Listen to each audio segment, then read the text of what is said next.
Hi, my name is David Arrington, and welcome to the Leadership Show that has no name. So today I'm answering a question I've heard a number of times, and if you want to get your question answered on the Leadership Show that has no name, simply do this. Just tweet at me, at DMacArrington, and hashtag it Ask Dr. Dave, Ask Dr. Dave, and I'll answer your question right here on the show. So today's question is simply this: how many times do I need to meet with my team?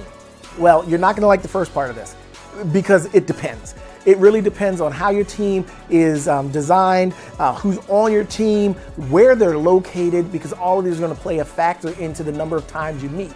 So it really depends. There really isn't a one size fits all. There are general ideas out there, once a month, once a week, things like that.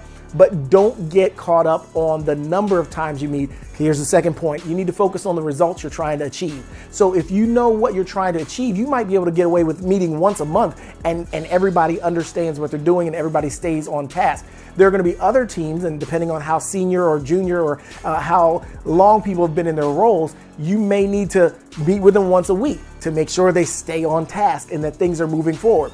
So what you don't want to do is you don't want to think about just the number of times. You want to stay focused on the results you're trying to achieve, because after all, that's why you meet. Last thing I want you to understand is that these meetings serve a purpose. And as you go through these meetings, you have to remember that each meeting needs to have a specific outcome. I personally abhor meetings that just happen because it's on the calendar.